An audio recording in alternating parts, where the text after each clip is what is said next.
Okay, so let's get started. Lecture 5.4 and 5.5 together.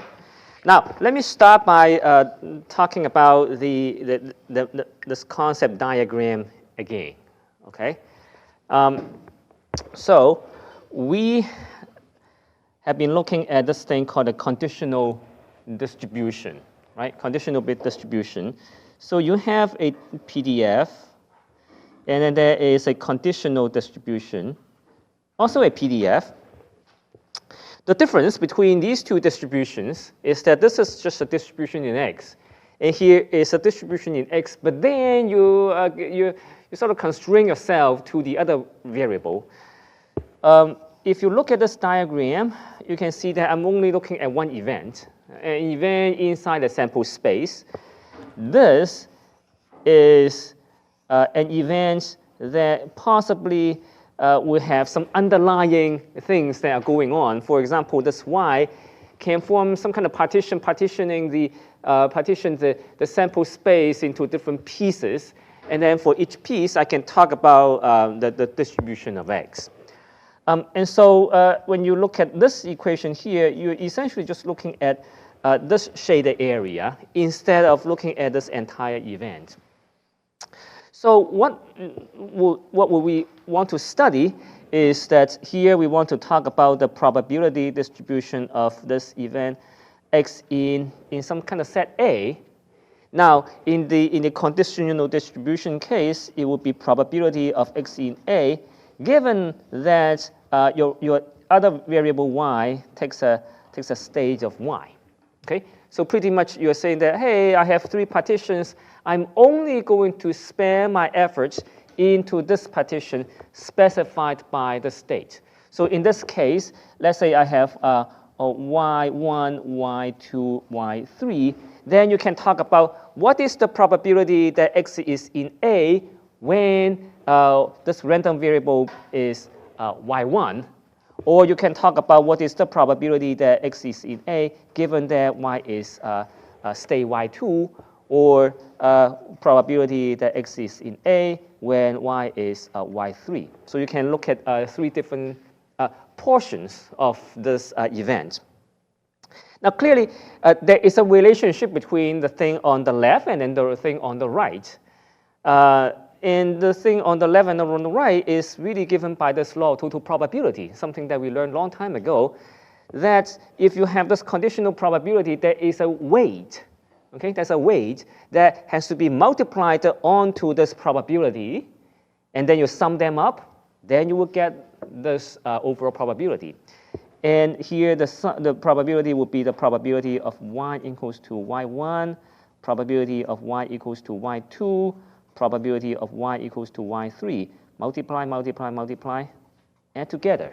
Right? So this is the law of total probability, that you are partitioning this event A into smaller pieces, and then you are summing these individual conditional probabilities multiplied with their individual weights, and then sum them up. That will give you the original probability of the event A. So once you understand this concept, then you can write down this formula for the continuous case. The first thing to know is that there is a probability of X in A given Y equals to small y. Let's say you look at Y1. Then you are really just looking at this integration. Okay, the integration. Because you're looking at the random variable X, of course, you're integrating with respect to X. You're looking at this event A, and therefore the set that you need to evaluate will be A. But then when you look at the PDF, what will be the PDF? You have two choices. You either look at fx or f of x given y. Then clearly in this case, it will be f of x given. Now, since I'm looking at the state of y1, then I'm fixing myself to be y1. And what it means in this figure is that for this region here, there is an underlying conditional density. It's called the f of x given y1. If you go to this region, you're looking at another PDF, which is called the x of given y2. Right? So at different region, you have different PDFs. Ultimately, you're going to take this kind of summation to give you the original set. Okay, so now once you have this conditional probability, which is defined through the conditional density function, then I can also tell you what is the probability that x is in A. The probability that x is in A, it will be the integration. Okay, it will be the integration. It will be the integration of what? It will be the integration of this thing, p of x in A, given y equals to y. Okay. Now, the way that we need to the way to complete the story is that you need to go back to this case. You have this individual conditional probabilities, and then each conditional probability will be multiplied by their individual weights. What are the weights? Well, the other weights will just be f of y. Okay. In the discrete case, it will be the probability mass for the y. In the continuous case, it will just be the PDF of y. Now, because you have already calculated this probability, the randomness of the x has been eliminated. There's no more randomness in x. The only thing that is going to change will be y. So here you are integrating with respect to y, and then the y has to integrate from minus infinity to infinity for all the possible choices of your y. Okay? So this formula, if you're not following, just think about how would you solve this problem in the discrete case. In the discrete case, you have conditional probabilities multiplied by their individual probabilities for the y's. Then it will just be the conditional probability y equals to y multiply. Here I will just write it as a y, right? And so since I'm doing the summation, I can replace it by the integration dy over all the y's from minus infinity to infinity. So that gives you the formula of law of total probability, but for the continuous case using this conditional distribution. Conceptually, it is exactly the same as what we have learned many, many weeks ago when we talk about the law, this law of total probability for the events. And here, when we deal with the density functions, it's the same principle, but you need to write it in terms of the integral. Just remember, whatever you do, it has to be taken with respect to either x or y. X, when you are looking at this conditional probability, and y, when you're trying to evaluate overall probability. So now we can talk about the slides. So this is 5.4, and we have gone through some of these basic things, right? So how do we define a conditional PMF or PDF is defined in terms of this ratio of the joint distribution divided by the marginal distribution. This is an example we've gone through last time. You have two random variables, x and y, and then you have this table of PMF values. You can calculate the marginal by summing over the other variable. So here, if you want to get the px, you just sum the columns, then you get this px. Then when you try to calculate the conditional probability, then you need to calculate this conditional probability for every different y. So here, it will be x given y equals to 1. So you need to calculate the probability of getting y equals to 1, and you take this ratio, then you can get this new probability. A sanity check is that when you sum this conditional probability over x, it has to sum to 1. Here's another example we've seen last time. So this is two random variables, y and x. Y is given, and then x is a random variable defined upon y. So they are dependent random variables. So you have two cases of y. So you can calculate the two conditional probabilities, x given, y being 10 to the power 2, and x given, y to the 10 to the power 4. You have different values of probability for different state.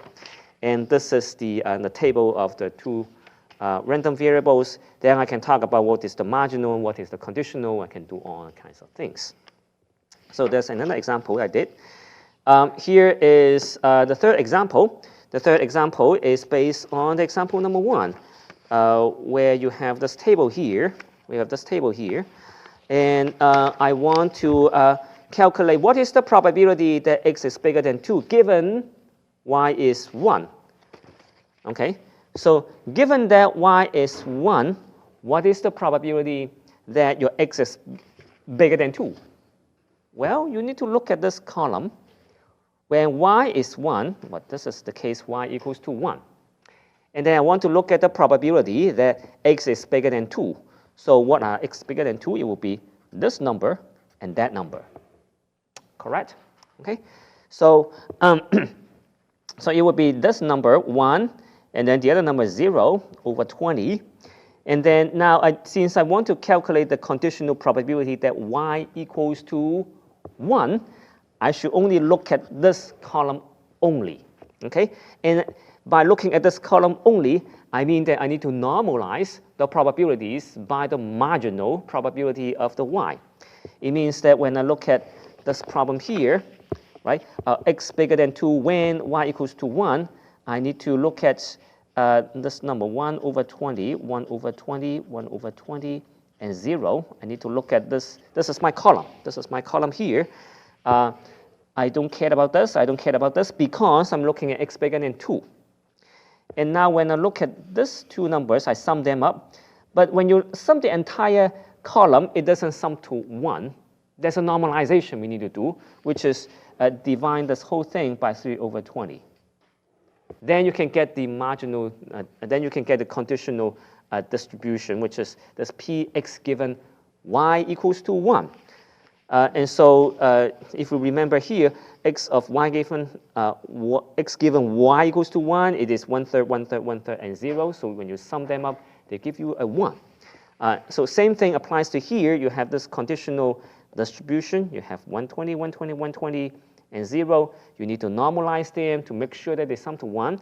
And then you look at the events, which is x bigger than 2. Then you can come up with this number of 1/3. The other probability, which is probability that x is bigger than 2, x is bigger than 2, then the way to do it is that you need to calculate from the marginal. Or you can do this decomposition by partitioning this event into smaller chunks, and then you add them up, which will eventually give you the same result. Okay, so that's example number 3. That's also easy. Now, this decomposition theorem basically is the summary of this picture here. Okay, if you're not following the symbols, let me explain it again. When you think about this theorem, there are really just these two results. The first result tells you how to calculate the conditional probability from the conditional distribution, which is this. This is the discrete case. You can change to the continuous case by replacing the sum with an integral, dx, okay, dx, because you're summing over x. The other equation here, it is the probability of x in A. And so I want to do this decomposition, and so I will need to do this summation of the individual products. That will give you this probability, conditional probability, times the probability mass of the y. And you sum over all the y. Okay? So that is the meaning of these two equations. Now, let's see if we have examples for these. So this is the conditional PDF, continuous case. You have essentially the same pair of equations. This is the first equation. It is the integral to calculate this probability. This is the integral to calculate that probability. So same meaning. Let's look at this example.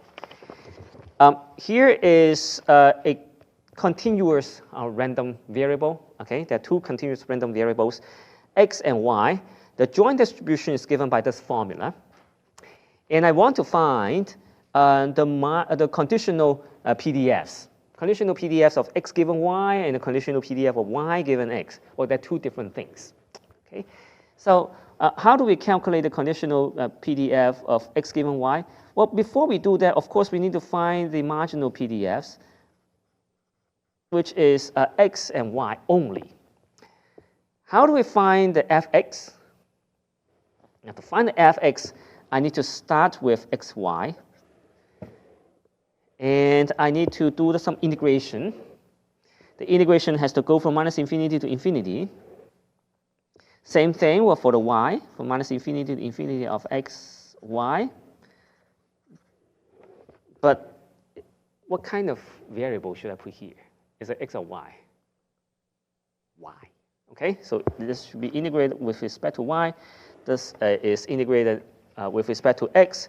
The reasoning is that you can draw this diagram here. Here is your x, here is your y. If you put your I here, that means you need to integrate over all the y values for each x. Then that will give you fx. So you need to integrate the y's. Okay? If you want to calculate the fy, you put your I here. Then you need to integrate over all the x. Okay? So that's the diagram you need to remember. So once you understand these two definitions, the rest is just calculus. But there is one little thing that you need to pay attention to. Let's look at this, for example. Okay? Look at the range. The range says that my x and y, they're bounded from 0 to infinity, but y is less than x. So as I'm calculating this marginal distribution, I put this 2e minus x e minus y dy. Okay? The upper and then the lower limit is not from minus infinity to infinity. It got to be something. And what should that something be in this case? I'm integrating with respect to y. Okay? Y is going from some number to another number. What are these two numbers? A couple choices from 0 to infinity, 0 to 5, 0 to x. Which one?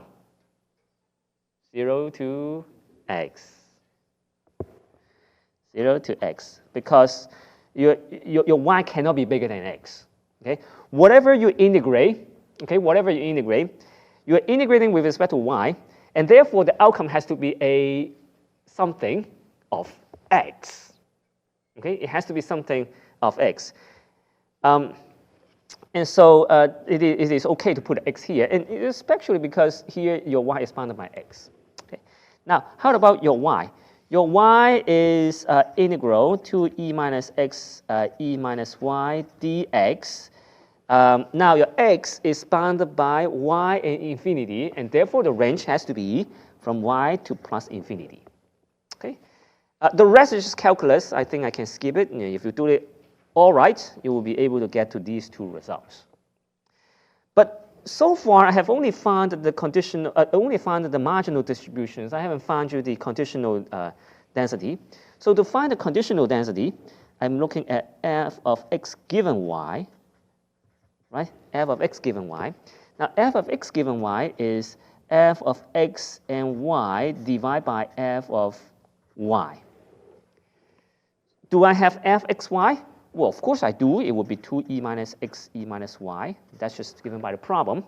And do I have fy? Well, of course I do have fy. Just calculate it. According to here, it would be 2e minus y. So I can get cancel. So I have e minus x. And so I can get this fx given y. Hold on a second. Oh, there's a 2y here. Sorry. So you have e minus y. Okay. This is the right one. Okay. So you have fy, you have 2 times e minus 2y. Then when you divide it correctly, then you get e of minus x plus y. Now, if you want to do the conditional PDF for y given x, you do the same thing. Just make sure that you put down the range. The range is that x is bigger than y. Here is x is bigger than y. Is it okay? So that's the first example, calculating the conditional PDFs from the joint distribution. Now, let's talk about this example. This example has two Gaussians. Okay, so it has two Gaussians. There are, okay, let me go back a little bit. So you have two states. Okay, it's like a digital signal, +1 and -1. The probability of getting a +1 is 1/2. The probability of getting -1 is also 1/2. And then when you send this plus signal through a channel, there will be noise, x plus n, there will be noise. Noise can be modeled by Gaussian random variable, okay? So you have x plus n. The distribution for n is Gaussian 0, 1, so 0 mean unit variance. So that's a very simple distribution. And then I want to look at this new random variable y. Y is defined as the sum of x plus n. Find the probability of x given x is 1, given that y is bigger than 0. And the probability of x is negative 1, given that y is bigger than 0. What is the meaning of these two probabilities? What is the meaning? Okay, so there's some physics behind it. That's not just math. Look at this. You send a pulse, right? You send a pulse. It's either 1 or minus 1. You send it through the channel, and then on the receiver, you get something. Now, that something cannot be plus 1 or minus 1 because, according to this equation, it's corrupted. So you get some number, not plus 1, minus 1. You get 0.237. You get a number, right? Because it's x plus some noise, right? So you can get a number, let's say 0.237. And then by looking at this 0.237, I ask you, did you transmit a plus 1 or did you transmit a minus 1? Well, I need to make a decision, right? I'm on the receiver end, and then the receiver has to do the decoding. The decoding has to be a little bit more robust against the channel noise. So I ask, if I see 0.0237, is it more likely that you have actually transmitted a 1 than you transmitted a minus 1? You see, this is a really practical question you want to answer. So when you have given this problem, how would you tackle it? Now, there are a couple of things I want to comment on. The first thing is that when you look at a problem like this, please do not start with equations. Let's start with some pictures. Start with some pictures, okay? So there are two states for this random variable x, plus 1 and minus 1, plus 1, minus 1, okay? If you recall the previous lecture when I draw this mixture of two Gaussian distributions, it's sort of that thing. It's sort of that thing, okay? So here you have plus 1 and minus 1. Plus 1 and minus 1. What would be the shape of the PDF of x? X, not y, okay? X. What would be the shape of x? None of choice. Bumps, Gaussian, flat, two pulses, something. What would be the PDF of x? X has two states, plus 1 and minus 1. Two states only. Two pulses, okay? Just two pulses. It has two pulses at minus 1 with probability a half, plus 1 probability a half. Okay, two pulses. That's your x. This is f of x.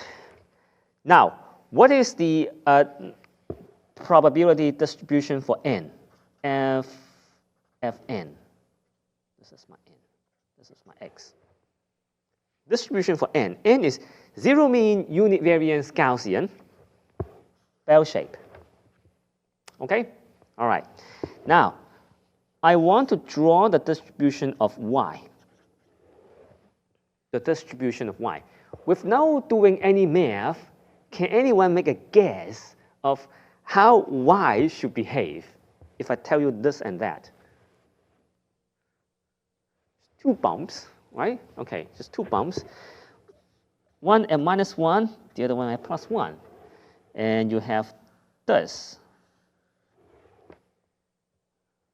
Now, a preview of the future lectures. How do you get to this two bump picture from these two? You start with this and that, Oh, okay, you got it. Okay, so if you take this function, you convolve with this function, basically you take this thing, slide, and then add, you're going to get this. Okay, so without doing anything, you should expect this x plus n. When you have random variable 1, random variable 2, when you add them up, then the PDF, no, you're not going to add these two, okay? You're not going to add these two PDFs. You're adding the two random variables, then in the PDF domain, you're convolving the two PDFs. Okay? So the addition in the random variable is equivalent to the convolution of the two PDFs. Okay? Keep this in mind as you're navigating through this problem. Okay, so now you have this picture in hand. Then I can ask, what is the probability that, what I'm asking, x is 1 given that y is bigger than 0? I can ask this, right? So you have this thing here. Now, essentially what it is doing is that I can decompose this into two Gaussians, and I want to calculate the probability that when x is 1, okay, so let's say when x is given that when x is 1, given that y is positive, okay, so what is the probability that you get a positive x when your measurement is on the positive side? Okay, now it will be a little bit difficult to see from this diagram, but let's do the math, and then we can come back to this diagram again. Okay, so how do we calculate these two? Well, you want to find the probability of x being plus 1 given that y is bigger than 0. This is what you want to do. All right.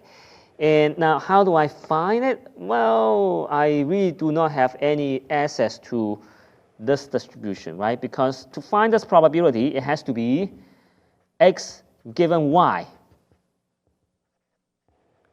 It has to be this. Do I have access to this? No. Okay, I have access to f of y given x. I probably will have access to.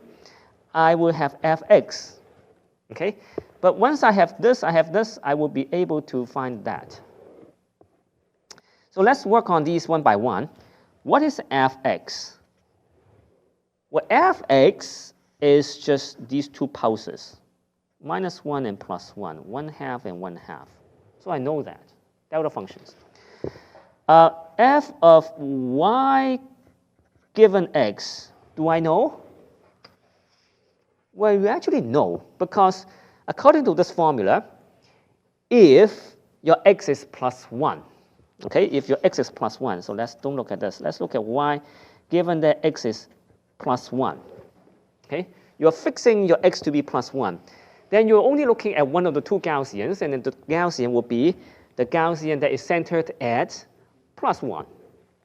So you have a formula, which is 1/√2 pi sigma 2 pi, since my sigma is 1, e minus x minus 1 squared divided by 2. That is your Gaussian centered at +1. Okay, so the mean is 1. You also have access to the other case, which is when x is -1, then you will have another Gaussian, e minus x of +1 squared divided by 2. So you have these two distributions, these two conditional distributions. You have the marginal distribution. Then finding this distribution is another conditional, but it's flipped side. We know how to flip them. Okay, to flip them, you just need to do this f of x given y, x given y equals to f.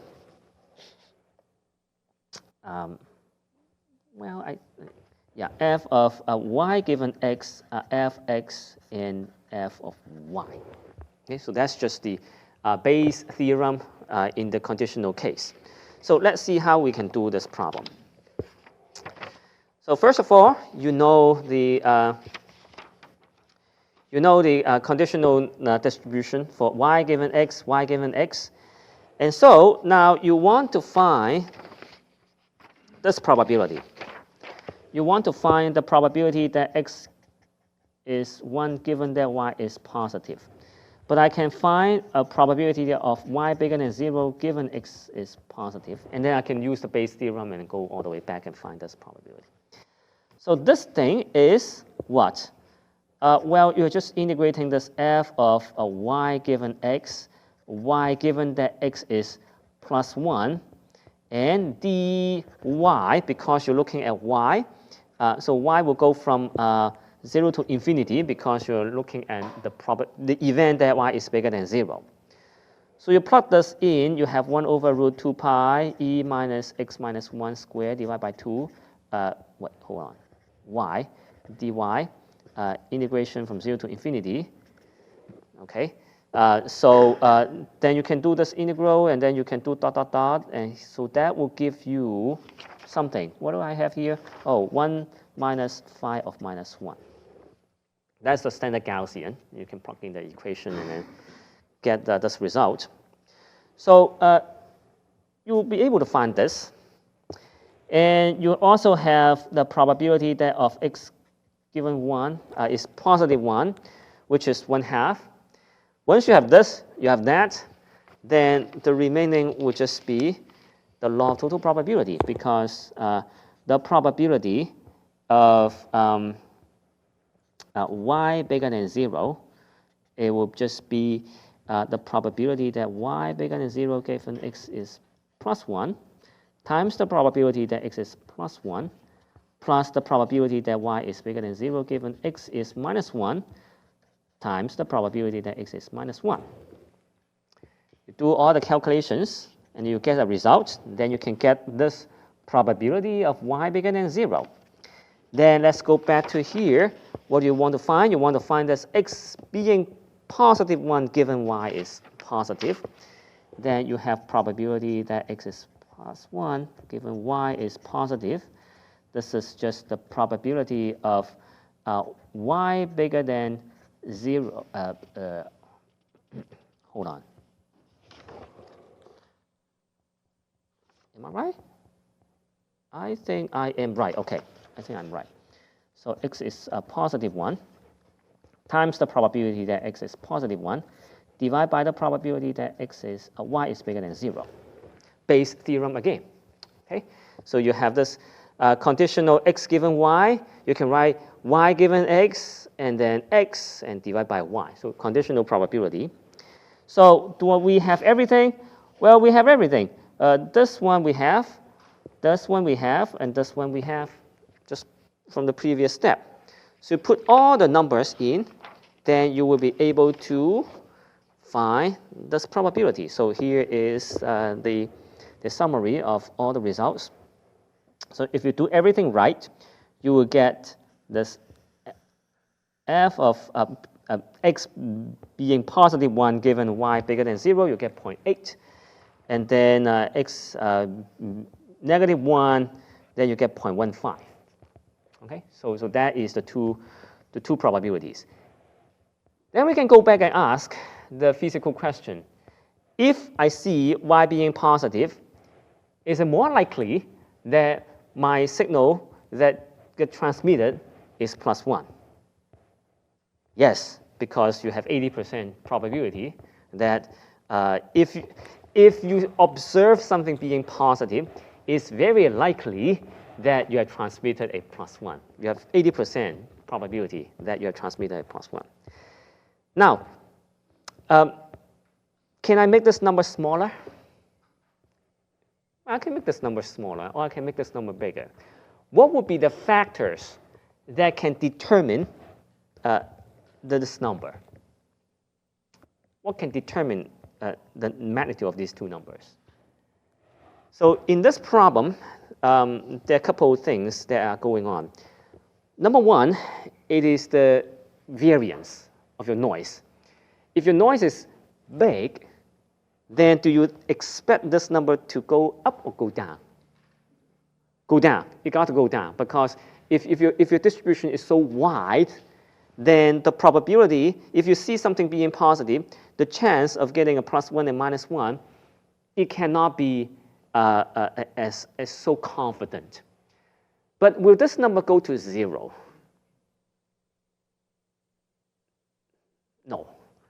it will only approach 0.5 because you have a positive case, you have a negative case.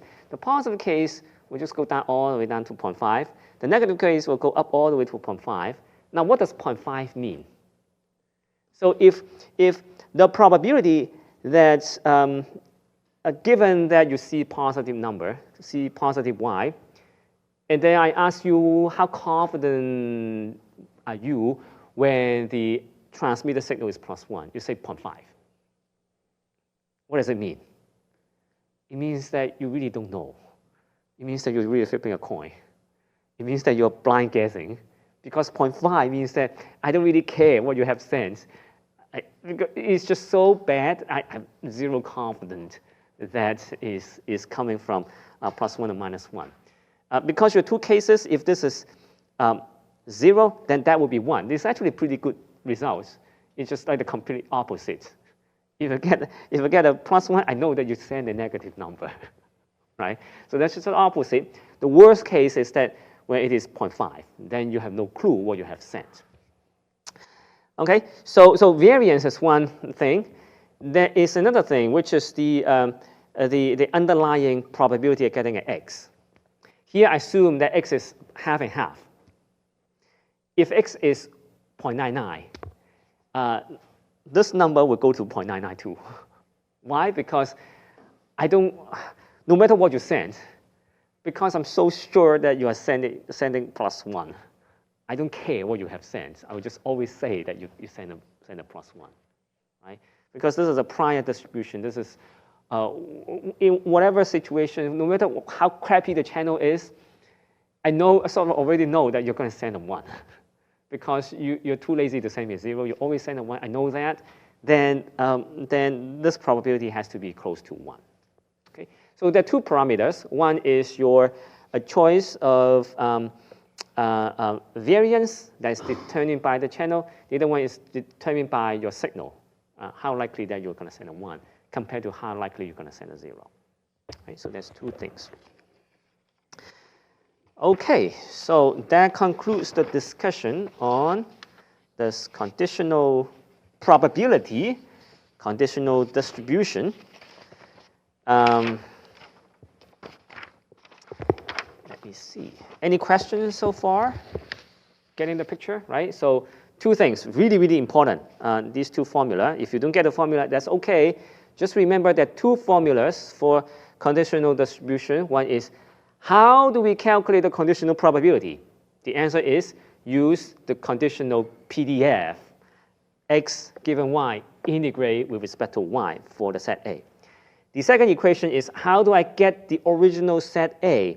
Well, you need to integrate your conditional probability with respect to the y using the distribution of y. So that's the integral of p and then fy and dy.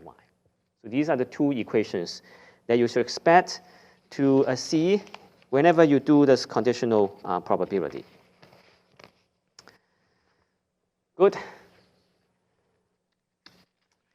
Okay. If it is good, let me just tell you one more thing, and that is almost identical to this thing here. So when you have a px, right? P of x, now it becomes P of x given y. And then I have a probability that x is in A given y equals to small y up. That's just x in A. Then I have here x in A given y equals to small y. So I have this. And then now I can also talk about a thing called the expected value of x. Okay, expected value of x. Expected value of x in the original case is just the integration of x, and then you have px dx over the entire sample space. How about the conditional case? Well, the conditional case, it would be the expected value of x given y equals to small y. Y equals to small y. And the definition is, again, the integration of x, p, but now it will be x given y, dx over the entire sample space. Same thing, okay? Whenever you see this px, you replace it by p of x given y. That will give you the conditional expectation. Once you have the conditional expectation, you can also ask, then how can I connect these two, right? Connect the conditional expectation and also the original expectation. To answer this question, let's go back and see how do we define this original probability in terms of the conditional probability. We do it by P of x in A given y equals to y, and then we have this Fy dy integrated over all the possible sets of y. Okay, so this is how we define this, how we link these two.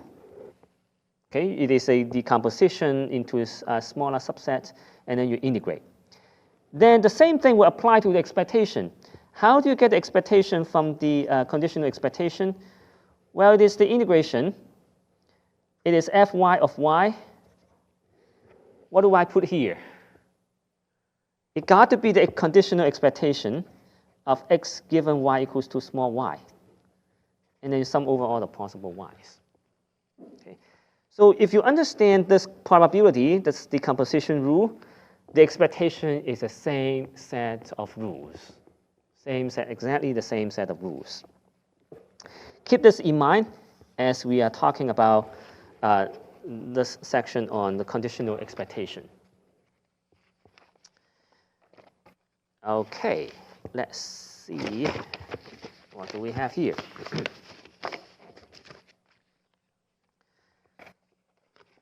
So conditional expectation. What is conditional expectation? Well, this is conditional probability, density, and mass functions, so we can skip that. Conditional expectation, as you have seen multiple times already, it is just that you replace your PDF or PMF by the conditional PDF and PMF. Summation, integration, whatever you prefer. Then how do we can skip this slide, how do we do this, connect this conditional probability and the original conditional expectation and original expectation, is that you replace your y by this thing here, and then you have Fy and dy, and then you integrate, and then you get the x.